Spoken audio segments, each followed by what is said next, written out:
you're going to survive as long as you have a good head and you just look for opportunities and Totally. you be smart. But that's what I'm telling everybody that wants to get into short-term rentals or Airbnb or even music. It's like, listen, be smart. Like, have a backup plan in this environment.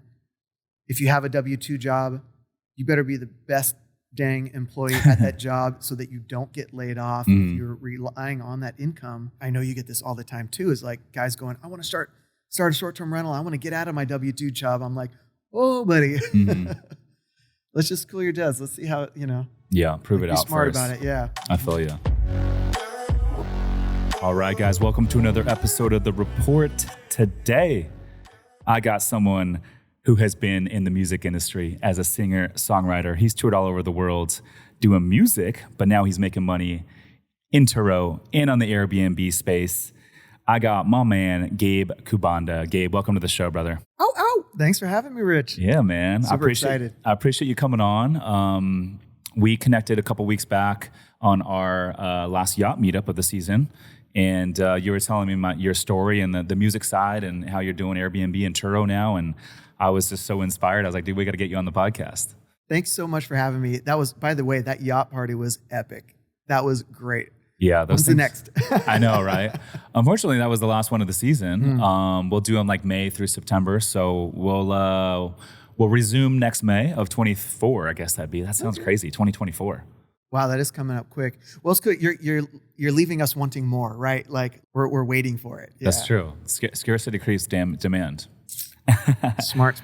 So, dude, I'm curious. How did you get into Turo?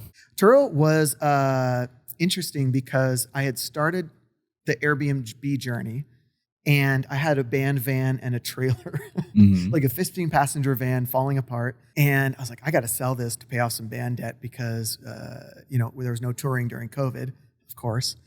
And so I thought, well, I'd heard about Turo being the Airbnb of cars. Like you could just rent out your personal car to somebody. And I thought, well, if I'm going to do that, why don't I get a nice car and I'll have them pay for it? Just like with the Airbnb kind of model of, the guest paying your rent or your mortgage, right? Or covering it. And I thought, well, if I can do that with one car, let's see how it goes. So I got a little Lexus UX hybrid. Did you lease it or did you buy it? I leased it to see. I was brand new. So you only lease new cars, right? Mm-hmm. Yep. And I thought with a lease, I'd be safe. If it didn't work out, I could just turn it back in, get something else or whatever. Within a month or two, I was having to pay for Ubers because the car was rented out so much. So I was like, I got to get another car. So it was like this weird, good problem to have of always like, oh, I got to get another car.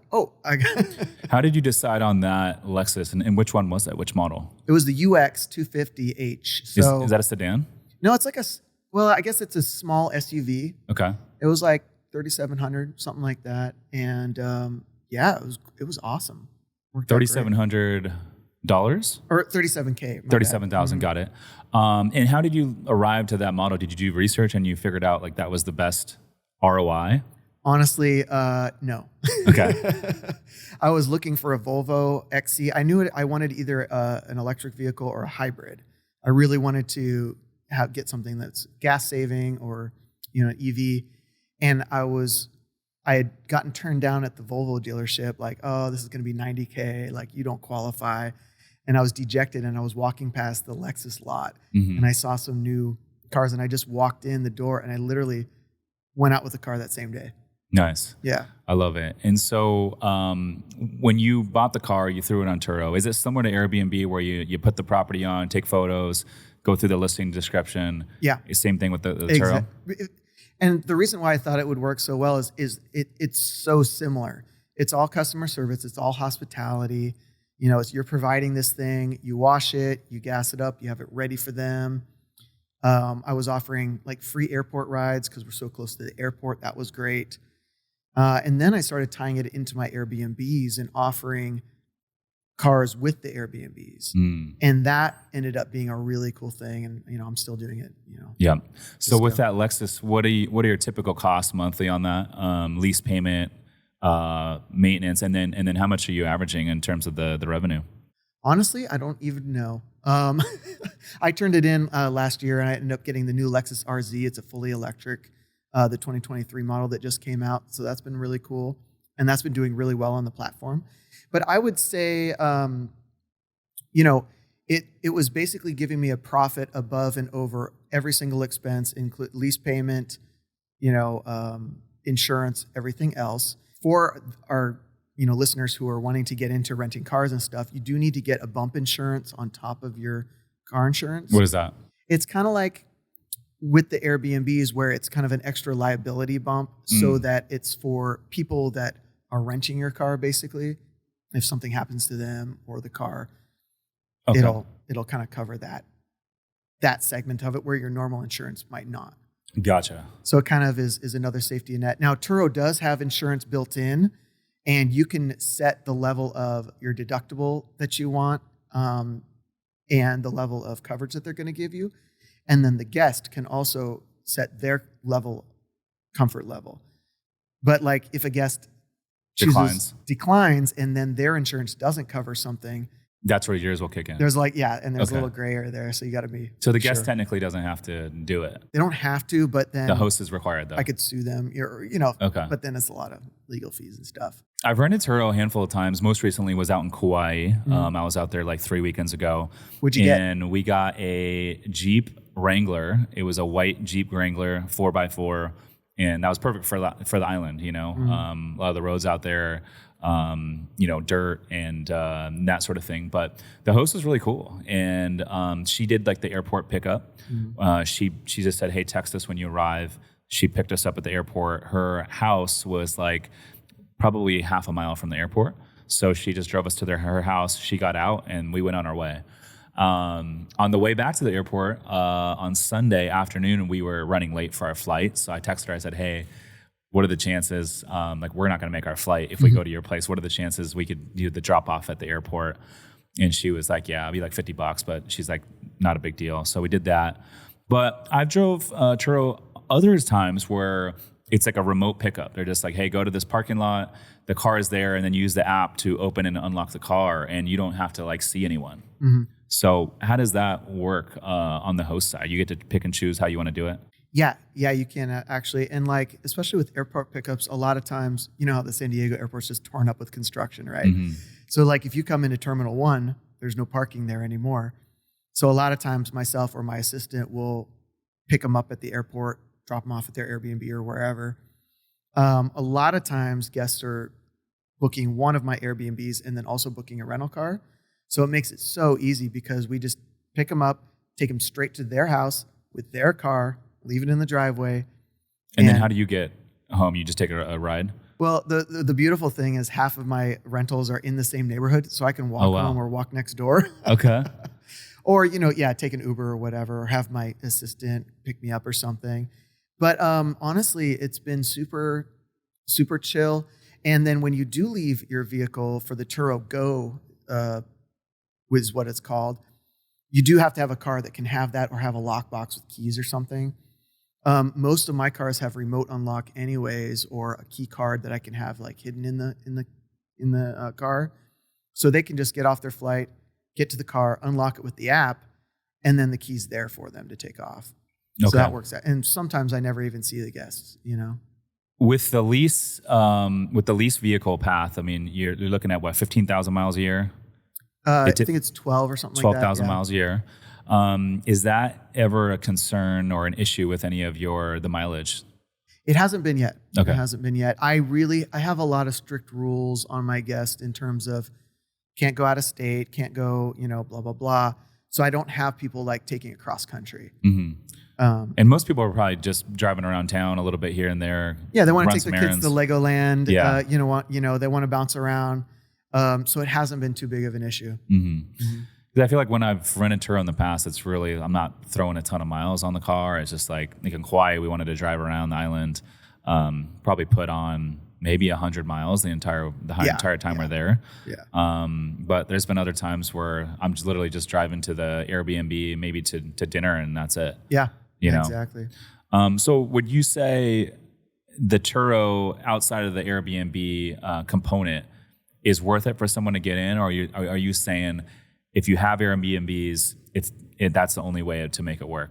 Definitely not the only way. However, I think a lot of people are noticing, like, just with the travel trends kind of like dipping and, uncertainty with everything, we're not getting those like just banging prices that we were either on the short-term rental or the Turo sides that we were, mid-COVID, post-COVID. Everyone's like, stimmy checks are all run out, and they're like, I might get laid off. I'm going to, play it safe, which is smart, right? Yeah. But so I do know a lot of Turo hosts are hurting if that's the only thing that they've invested in, or if they've over leveraged and they were just buying up cars with super high prices, super high interest rates. Same with a lot, on the short-term rental side, right? Like people are just, you look at markets like Scottsdale and other areas where it's just like Vegas, right? It's just like, oh, dang. Yeah. What's going to happen? And so, but for myself, it's worked out really well because I can kind of bundle these things together and kind of keep it going. And plus, San Diego is such a year-round market for travel. You've got your medical influx, you've got your military, you've got your vacation tech, everything else. You really, as long as you're in the right spots and you're really marketing yourself well, you can still service everything and do it at a sustainable level. So out of the 6 vehicles you have, which one is the most profitable?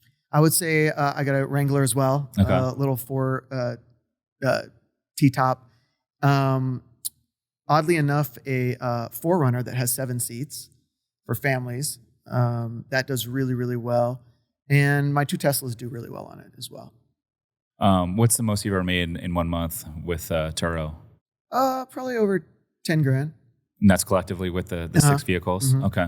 Well, 4 at the time. 4 at the time. Nice. Yeah, it's interesting, man. I've never thought about doing it. And I wonder which cars are the most profitable. Have you put any research or time researching that? It's so funny because the cars that are profitable, they always switch, especially during the seasons. So for example, I have this cute little Vanderhall. I think I showed you a picture. It's that little roadster. It looks very vintage, and that does super well in the summer, but then nobody rents it during the winter. I remember last December, it was super cold and rainy. All my other cars were rented out, and that was the only one that wasn't. So I'm driving that around in the rain. That's your driver, yeah. It doesn't have a roof, so I'm getting rained on. But the Teslas do really well. Aside from there are a whole lot of Tesla, especially Model 3s on the platform. However, some of my Airbnbs, I have solar and I've installed EV chargers. And so that's a really good, we just charge them up overnight. They're ready to go for the guests in the morning. That makes it super economical as well. So it's surprising to me that the electric cars do really well on the Turo. I have rented but it was just for a couple hours. I think it was a Model 3 out in Scottsdale. But for me, if I was traveling and let's say I needed to rent the car for 4 or 5 days or even a week, I don't even know where I would go to do the charging and stuff. I've never owned an electric car, so I could see that kind of being a barrier to entry for a lot of drivers. Is that not the case? I'm sure part of it is, but especially if you're in California, a lot of people that are flying in, they already have EVs or maybe a hybrid and they want to try it in EV. And so I feel like Tesla's it's a unique thing because the first few times you drive one, it's super weird and you're this is awkward. I compared it to an empty spaceship or store shelves. There's just nothing on it except for the screen. Because you're looking, you want your dials and your dashes and your buttons and your levers and stuff. But once you get past that, you're wow, this is so intuitive. Why would I go back to a regular gas car? And even with charging, especially with Tesla superchargers, you just plug in, it charges your account. You don't have to pay anything. You don't have to put a card in. You don't have to do anything. So it does make it really easy once you've kind of gone through a little bit of experience and training. Yeah. So take me back a little bit, man. So how did you first get into the music industry? If you are a busy professional and don't have time to invest in real estate but still want to participate in the passive income and tax benefits, my team, Summers Capital, is buying a lot of boutique hotels right now. We source the deals. We renovate the properties, and we even do all the day-to-day management, making it truly hands-off for our investors. If you want to learn more to see if we can help you, go to summerscapital.com/invest to book a call with our team. Again, that's summerscapital.com/invest. Now back to the show. Well, with music, I've always loved music. My dad played drums and my mom sang in church. So I always had like that kind of thing going on. I was raised up in like the Northwest, like Pacific Northwest, near Seattle, out in like farm country.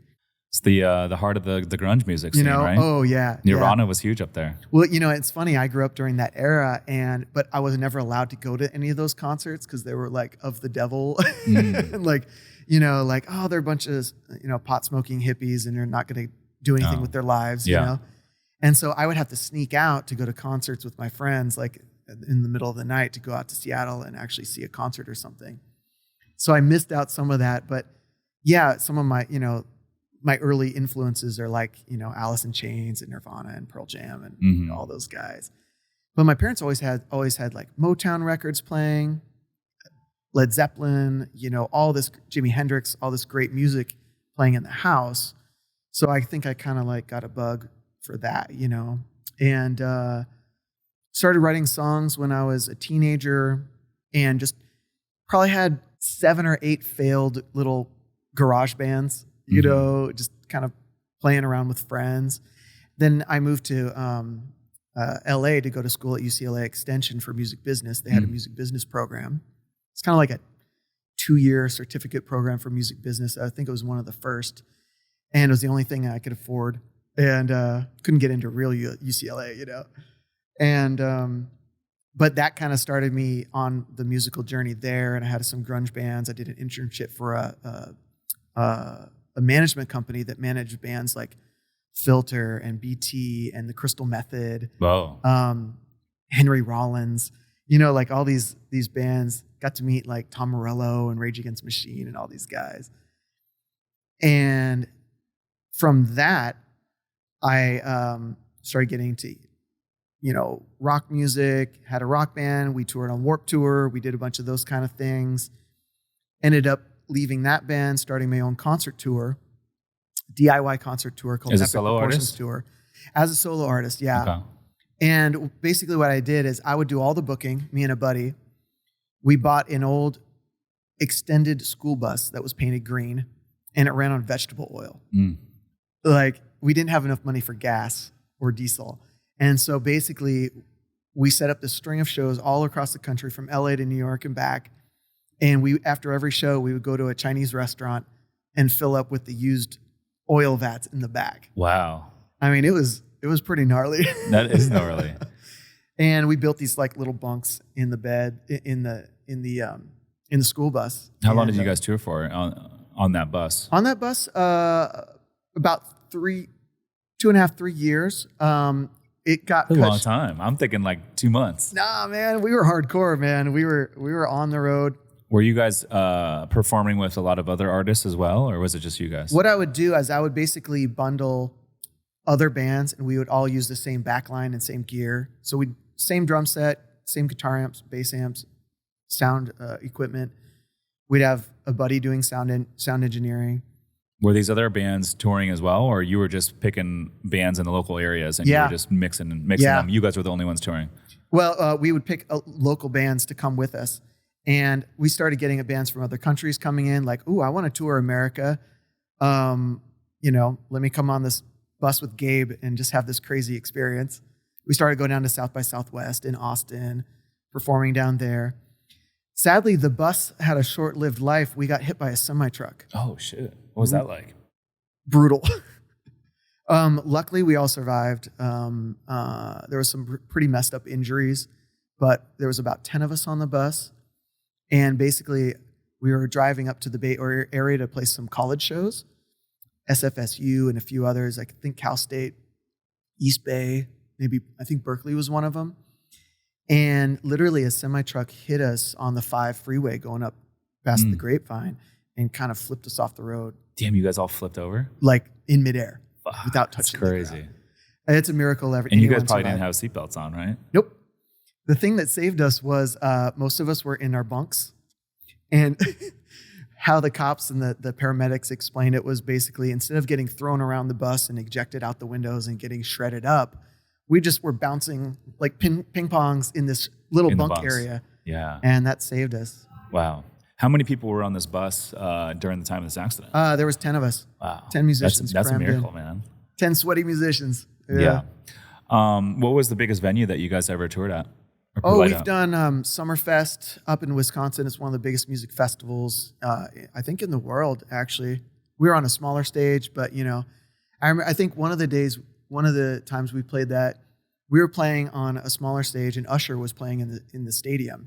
So we got to go backstage and watch Usher as soon as we were done. That's pretty cool. So we had some cool things like that. We played to over 4,000 military cadets. We did a lot of bass shows. We've opened for bigger bands like the Sick Puppies and, other bands. So it was fun. What do a lot of these musicians make touring? Not a lot. I know one of my good friends growing up, Kelsey Ayer, he's in the Local Natives indie band. Yep. And I know they tour, and that's really where they make the majority of their money is by touring. But I'm always shocked by like how little like a lot of these musicians make, even the ones that are kind of like touching their name and their brand is like flirting with like some mainstream stuff, and they're on the radio and all that, but and they're selling out all these shows, but I'm just so shocked by like how little money they make. Well, even like the Local Natives, I mean, I remember I think they did Warped Tour one year, and we were on one of the smaller stages, they were on one of the bigger stages, but they'll be the first to tell you like the majority of their income comes from merch sales. So them and their merch kids, they'll be slinging T-shirts and stuff and hats and sweaties and everything else. At all the shows. At every single show. And that's where you make the majority of your money. Wow. That's interesting. So what is like a musician? I mean, what were you guys making when you were touring? Oh, man, hardly anything. I think I was, well, as a musician, if you're on the road a lot, you don't have to pay for rent. So you can live very cheap. You could be, maybe you don't have a car, maybe you're driving around. One point we were doing 200 to 250 shows a year. So we'd be out for 2 months at a time, come back for a few weeks or a month, out for another 3 months. We started going overseas. We're doing a lot of international stuff, playing festivals over in Europe and Australia and stuff. So it was kind of like a fun, like living the life. Everything's comped. You're in nice hotels sometimes. Other times you're sleeping on couches. It can be quite the ride. Yeah. What about like a big festival, like a well-known one, like let's say Coachella, for example? Oh. What are the top tier artists making at Coachella versus some of the mid tier? Oh, I mean, the top tier artists are making, I'm sure when Kendrick Lamar plays or Beyonce or whatever, they're making, a few $100,000 a show, maybe more. Mid tier artists much lower, maybe $20K, $30K. I'd say mid-tier artists probably even less, maybe like $10K, something like that. And then the lower artists probably. I think some of our bigger shows that we were paying was like $5K a show. Okay. We top out at that, which can be doable if you're not. If you're solo. Yeah, if you're solo, if you're not paying out a bunch of other people and doing all this other. Because what are some of the other expenses? So you got like, let's say, I think Local Natives is like 5 people in their band. So now you're splitting that money, and then what are some of the other costs? You got travel costs, lodging, food. Yeah, trip insurance. Whatever you have going on at home. But luckily, if you do have a good record label that's kind of fronting you in advance, if you've heard that term, where artists are like, you'll hear artists going like, "Oh, never signed to a record deal." They give you in advance, but they take that money back. So let's say you have a bunch of awesome songs. Record label's like, "Bro, we're going to give you 80 grand, you and your band, 80 grand. You're going to record this record. You're going to go out and tour. We're going to do all this marketing for you." Well, what artists don't realize is that the record label is just a bank. It's a loan. And so they have to recoup their money, and they have a huge interest on their loan. It's it's insane. So they'll give you like a signing bonus, and then Like a signing bonus. And then they'll say, until this money's paid back, we're going to take like 50% of all the revenue, something like that. So if you're Lady Gaga or whatever, I know she was in the news a while ago. She went bankrupt because she ran out of her advance, and she wasn't going to get paid for the next 4 years until they recouped all the album sales. Stuff like that happens a lot. Wow. Yeah. That's interesting. And so you're seeing other artists go out there and create their own record label now. Is that right? Yeah. Is that right? Mm-hmm. Mm-hmm. Yeah. And then you did the songwriting. Mm-hmm. What do you like better? I love performing. I love songwriting. I love recording. I'm not a great, I will say this, I write catchy songs. I love writing songs. I'm not, I play by ear. I didn't go to school for music. So I think I did pretty well with what I have to work with. However, some of these guys that are just, I've got friends that, they're in the backup choir for, Katy Perry when she goes out on tour, or, some bigger names, Robbie Williams, stuff like that. And those guys make great money because they're actually they're on hire. They have a union, so those guys are getting paid pretty well. What percentage of these like bigger artists are like writing their own songs versus hiring a songwriter? Well, Beyonce, probably hardly anything. Britney Spears, nothing. Is that because they can't do it, or it's just because they don't want to do it? Well, probably. We all have different strengths and stuff. Like, Beyonce's a phenomenal vocalist, phenomenal performer. Like, I'm going to forgive her if she doesn't write every single hit song, right? Mm-hmm. Like, she has a whole team of songwriters. Even Ed Sheeran, who is a great songwriter, and Taylor Swift, who's a great songwriter, they also have songwriting teams that help them out or pitch them songs. And then they put their name on it. They change a few lyrics. Mm-hmm. Dua Lipa has a songwriter, a couple co-writers that help them out. So a lot of these guys, and I've been in these recording rooms where go in with 4 or 5 guys, especially in the rap world and hip hop and urban markets, go in with 10, 20 people. We're all hanging out in the studio. Some guys writing down some lyrics. Oh, that sounds cool. Jump in the booth. Kind of like this. We've got SM7Bs, just jump in the booth. Oh, that's dope. That's fire. Okay, who's got a hook? Oh, let's do that. Oh, let's add that. Oh, that could go here. And so it's cool and fun and collaborative. And then you kind of see what comes out of that, Mm-hmm. And if you wrote or sung something that makes it on the record, you get a cut of that. Got it. Yeah, interesting. Yeah, I had Todd Cameron. He's like a country music artist out of Nashville. I had him on the podcast a few months back, and he was saying like with there's not record sales anymore. Everything's like Apple Music and Spotify and all that. But I wonder, like back in the day before all the music was downloaded, were these guys making a lot more through the record sales? Oh yeah, I think so. Because I remember like a CD when I was a kid was like $20, $25. Yeah. Which back then, that's a lot of money.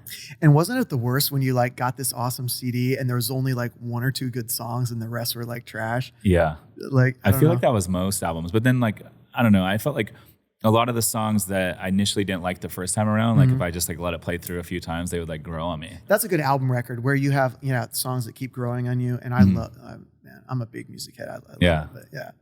That is funny though. But yeah, $20, $25 for a CD, 20 years ago, that's a lot of money now. Yeah. Well, and now there's other ways of making money. Record labels are taking part of the streams. Independent guys like me can get our streams. We're not making, the same percentage that Taylor Swift is getting from her record streams, but I think our payouts at like 0.035 cents a stream or something like that. It's ridiculous. But it's all these little funnels coming in from all these little income streams coming together. That's why I always tell people, like with Airbnb and stuff as well, you've got all these income streams making your overall kind of pie that makes it worth it, It seems like, one of the big plays as an artist right now would be like doing a lot of social media content, building out your brand, and then, doing affiliates, getting sponsors, because, attention is a lot, especially as a musician. Yeah. So now when I see, I see athletes, artists that have a little bit of limelight right now, And when I don't see them like capitalizing on building out the brand, when they have that attention, I'm like, dude, that's a huge opportunity that's being missed. Well, and it comes into a bigger question that I always ask my artists that I, talk with and stuff is like, do you want to be a content creator 24/7? Because that's what it really takes. Or you hire someone and you have, a team following you around all day. And, you got some really good guys that are cutting everything up and putting together all the reels, which is totally fine. I don't want to be a content creator 24/7. I hate it. I would rather be off social media, post when I can, when I want, some cool little things that are going on, and then dip back and actually enjoy my life. And maybe it's because I'm older. I've already been through the ringer.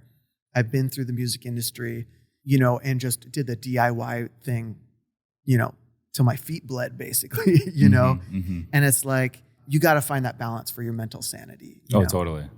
Yeah, I mean, you're right. It is a lot of work, and, it's not for everyone, and I totally get that. Well, even with you, I mean, it never stops. It's just like, right. I mean, you've got so many awesome deals. You've got so much things going on. It's like, yeah, we want to post about all this, but I still got to get time to sign these contracts and do these deals and do the work behind the scenes. It's like, how do I balance all that? Yeah, no, absolutely. So how did you get into your first Airbnb thing? Hey guys, real quick, the only way this podcast grows is if you guys share it and review the show. So if you do find value, if you could take 2 seconds and drop a 5-star on Spotify or Apple Podcasts, it would mean the world to me. But more importantly, it will help us reach new audiences and help more people build wealth through real estate investing. It's so funny. I'm such a big believer in whatever you've done in the past kind of prepares you for what you're doing in the future in a way. So literally, COVID hits. Our tour was March 2020. Our tour was supposed to start at South by Southwest and go do a national tour for about a month and a half in the States, and then fly over to England and do some festivals over there, and then come back for a summer tour. And so we had all this lined up. It was myself. I had new songs coming out. I had some bands coming out with me. The bands all arrived on my birthday, March 11th. We had a little birthday party. And that was the day that South by Southwest announced, we're canceling because of COVID. They were the first music festival to cancel. And then right after that, every single venue and, for the rest of the year, really? For the rest of the year, shut down and canceled. And so we found ourselves in this predicament, just like a lot of people did in COVID, was like, okay, what are we going to do? If 90% of our revenue comes from live performing and touring, making a living on the road, how are we going to pay the mortgage? And I was living in Phoenix at the time, so that's where I started. And I was like, I was talking to my business partner, and I was like, bro, okay, we stay in Airbnbs all the time on tour. Why don't I turn our office space into like a little Airbnb room and just try to ride it out and try to make enough money to help pay the mortgage? He's like, bro, do whatever you got to do, man. We got to pay the mortgage. And so I was like, okay, cool. So literally last week of March, I think, when we realized like, oh, it's going to kind of keep continuing for a while, threw a mattress, like a twin mattress in the office space, cleaned it up. I think we were renting for like $35 a night. Yeah. And instantly we started getting hits. And instantly I started realizing like, oh, there's a need for this right now. So when everybody else's Airbnbs were shutting down because of COVID, I was picking up these people that were like stuck in the country because they couldn't leave because of COVID. So I had like these 2 Iraqi dudes. These are actually ex-Iraqi military. And they were stuck in the US and they couldn't go back home to Iraq. And so had them in for like a month. And they were cooking me goat and lamb every night. And they were just really cool dudes. Had all these stories. They were helping out the U.S. during like the Saddam era and all that kind of stuff. And I had some really horrible guests, like some crackheads, like heroin users who booked it and just had to call the cops. And, had a bunch of travel nurses who were coming in to do post-COVID care and had really demanding jobs. And they're like literally coming in the house in a hazmat suit, like, and then like, don't talk to me. I got to go take a shower and get ready, and then come out. And so I'm like, oh man, this is crazy. Okay. All right, let's do this. So we did it for about a year. And then my buddy sold the house in Phoenix because the market started blowing up in 2021. And I'm going to go to San Diego. I've always wanted to be there. I have some family here. And I just decided to double down on it. So the first property that I got, I rented. I did an arbitrage deal. And I said, hey, to the landlord, I was like, hey, I'll pay you over what you're asking. I'm going to take care of the property. I'm going to make it gorgeous. And I want to do short-term rentals, and I'm going to handle everything. He's like, cool. And from then on, as soon as people started seeing how I designed my house, and it's funny, I designed my house with all the tour gear that I had in storage that I couldn't sell off. No way. And that's kind of how you market the place? I did, and I still do, actually. My house is the music house. Mm. So I've got, IKEA plants growing out of like drum cases. I've got my vocal mics that I don't use anymore that have lamps in them. Wow. I have like studio racks as bedside tables and cool stuff like that. That's so cool. And people love it. I have a cool mural that I had a local artist put on the wall, and that funded not only paying my rent, but also funded a little bit of cash so that I could go out and get more properties and more. And that's how I was able to scale up so quickly. Yeah, I love that. And I love the name, The Music House. Yeah. So arbitrage, and are you doing any co-hosting as well? Or is it just primarily? I do. It's funny. I started going to open houses in OB and PB and, Hillcrest and in these areas, going in with the notion of either, purchasing or renting and doing arbitrage. And the owner would turn around and go, oh man, you mean you're going to be making more money than me? I want to do that. And then I'd be like, oh, well, hey, let's do a co-hosting deal. I'll just manage it for you. I'll help you out. You pay for everything. I'll help you furnish it. I'll help you do whatever. And we'll make it a success for both of us. And, as soon as a couple of those started happening, it was like, okay, that's a cool market as well. Mm-hmm. And now I have kind of a little funnel of people that just keep coming, going, hey, do you want to do my house? Do you want to do mine? Mm-hmm. Can you help me out here? What model do you like better? The co-hosting, where you're taking a split of all the gross revenue that comes in. So whether you have a good month or bad month, you're still going to make some sort of split. Mm-hmm. Versus the arbitrage, to where you're furnishing it. And you have a specific, fixed monthly expense that you got to cover. So if you have a good month, great. But if you also have a bad month, you could lose money. Yeah. So which model do you suggest? I mean, in 2023, my suggestion for people and what I've been doing myself is more on the co-hosting side, because at least you and the owner are either making or breaking at the same time. Mm-hmm. And one thing people don't like about the co-hosting aspect is you have to deal with the owners or the HOA or the versus the arbitrage, where it's like you just kind of call the shots. Exactly. Yeah. Exactly. How they say like owners can be the worst guests, sometimes. And so you have to deal with some of that. I have an owner who's like, hey bro, can you block off the calendar for Thanksgiving, Christmas, New Year's, my girlfriend's sister's family, they're coming in.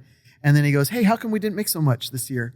And I'm like, bro, you took up all the holiday months. You took up all our good months. What are you trying to do? Mm-hmm. So there's things like that you have to. There is an aspect of like educating the owners, especially if they're coming from a traditional landlord ownership, set it and forget it, traditional long-term tenant. That tends to be the case. I just passed on 4 units that a guy was trying to give to me. I think they're rented out by Vacasa right now, or Evolve. Okay.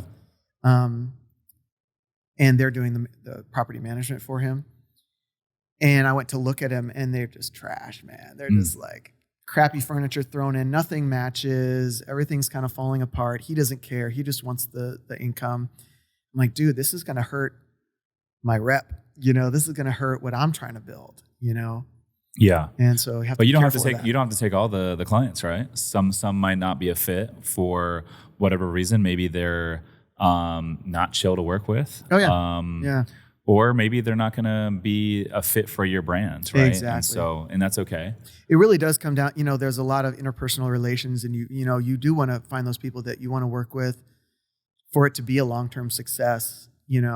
I know you talk about this all the time. It's like, it's not an overnight thing. This is for the long term. Like, you got to be in it to win it, and you got to get people around you that are going to do the hard work as well. Yeah, absolutely. So what does your team look like? I mean, you got 14 short-term rentals, soon to be 16 that you're operating. Are they all here in San Diego? Yeah, they're all in San Diego, except one is in TJ here, right in Tijuana. Okay. So that's my first international one. I have a cleaning team down there and a maintenance guy down there. They're doing great. They love it. And then I have a small cleaning team up here, a couple of handymen, and an assistant. That's about it. Okay. So super bare bones. What does your assistant do? Stuff that I'm just not able to do, or if I'm traveling, or if I can't, kind of do it. So kind of low level stuff, kind of guest communication. Yes, a little bit of guest communication. I just hired a VA, so we're going to see how that goes, virtual assistant, and but also kind of local stuff like changing out the keyless entry lock batteries, or air filters, or little things like that. Yeah, because 16 short-term rentals. On a Sunday, you could potentially have 16 guests checking out and 16 checking in. Yeah, that's a lot of workload on a Sunday. Well, I would say luckily I've got a good tech stack working for me. I think that's super necessary if you're going to be running a small team like me. Kind of keep it like bare bones. A lot of automation, a lot of automated messages that handle the bulk of things. Mm-hmm. What do you use for pricing and the PMS? So for PMS, I use Breezeway, which is a great property management system. For a channel manager, I use HostAway. And HostAway just implemented like a remote lock integration API. Mm-hmm. Okay. So we're testing that out. So far, half of the locks work, half of them don't. Because for the longest time, every Monday, we're inputting all the locks codes by hand, for every single guest and every single lock. Oh, wow. And that, if you have one property that has 6 locks, that can, be a little annoying. But yeah. That's good, man. That's good. Yeah, we use a lot of that automation. We use Guesty. Mm-hmm. We use Price Labs. I use Price Labs. And then we do, we have like the tech stack, and then we use ring doorbell or ring cameras on all the properties, so it all kind of syncs up. It's all under one platform. We use Noise Aware for the noise sensors. Yep. And then we use StayFi for like the Wi-Fi. Yeah. And there's a bunch of other stuff that I'm probably. Luckily, I don't have to be an expert at all that stuff, and we got a great team. But yeah, it's a lot that goes into it, man. And so, being in San Diego, I'm curious, what is your best performing property?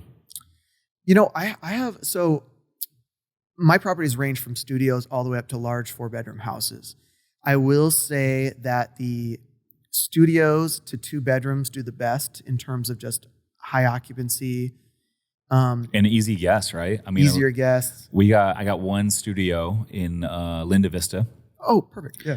And dude, it's like the easiest. The calendar stays full year round, like literally probably 99% occupancy.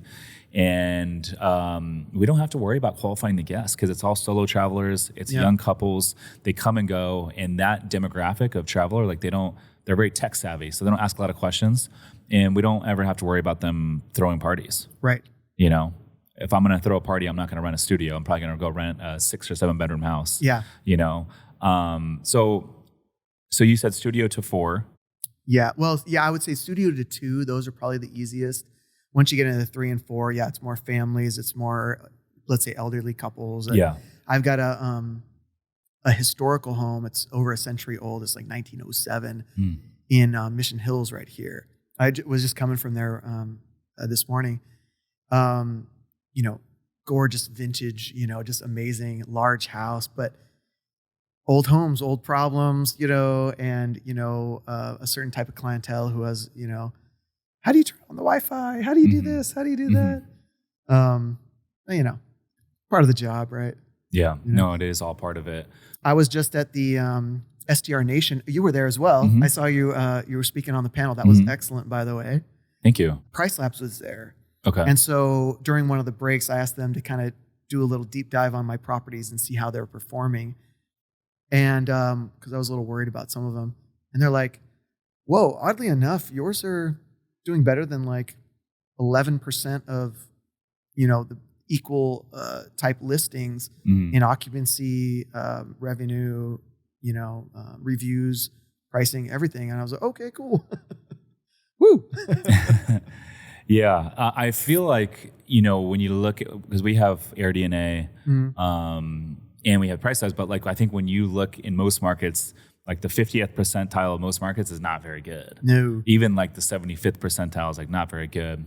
And I feel like when you get in like 90 plus, that's when it's like, okay, these are like dialed operators that are using pricing tools.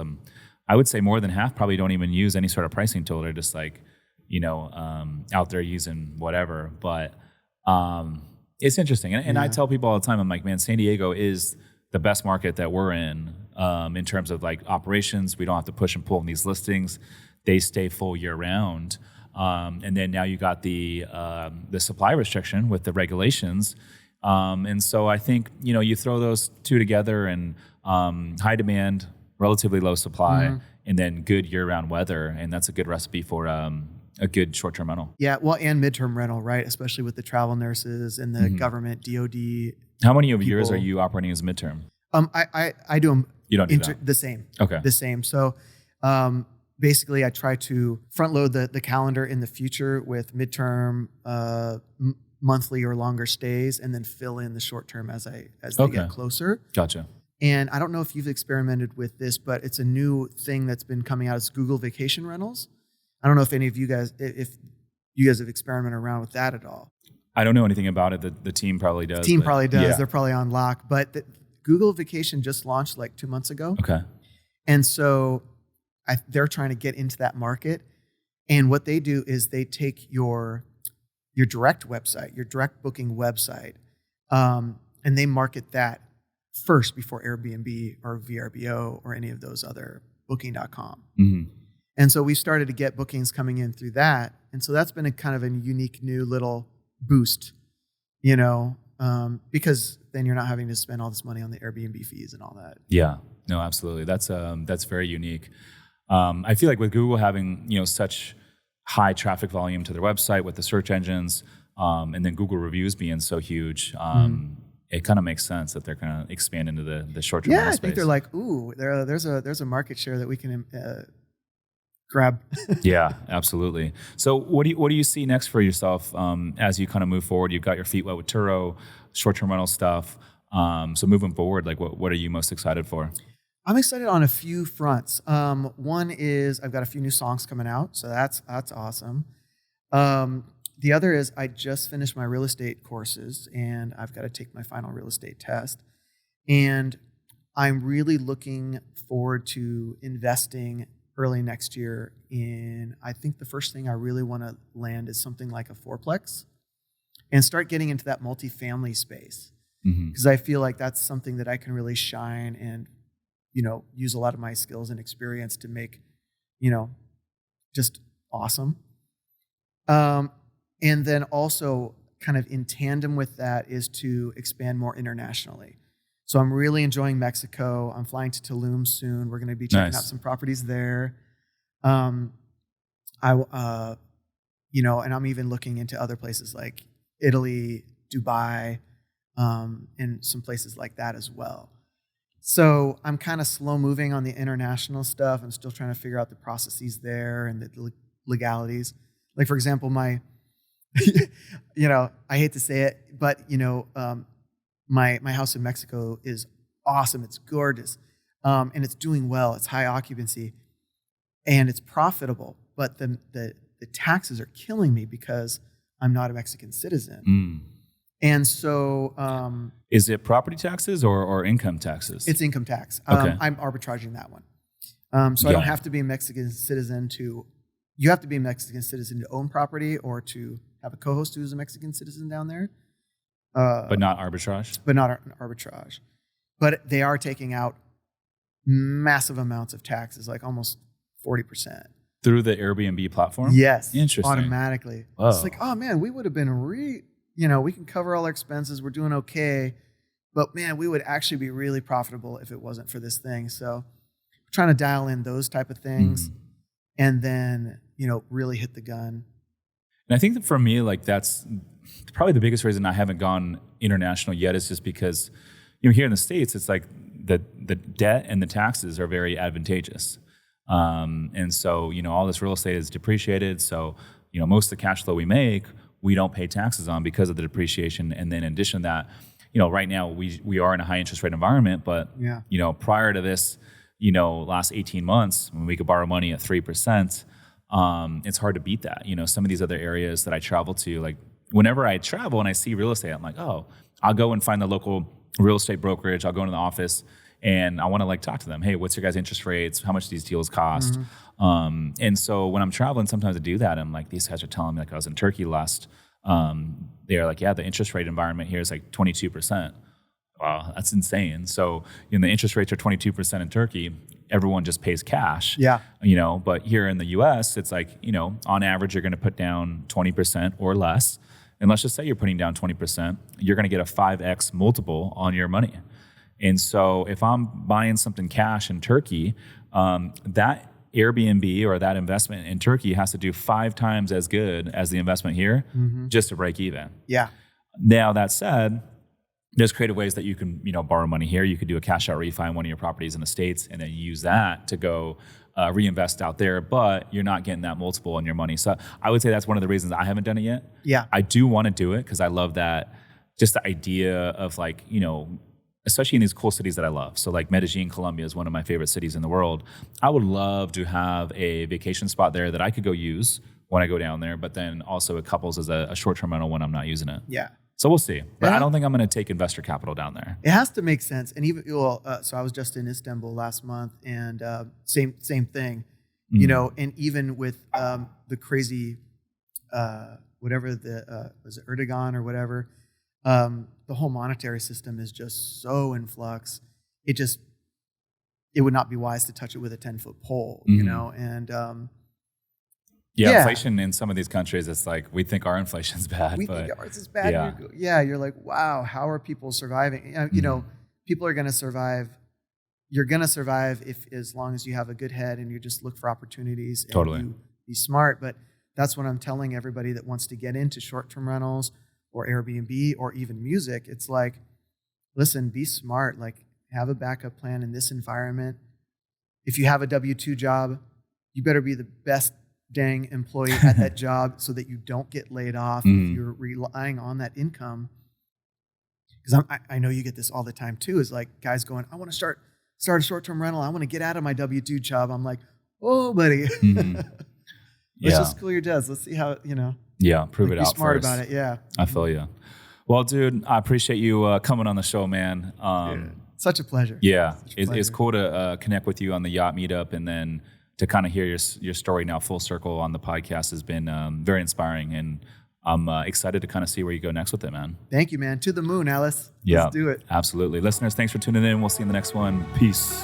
Peace out.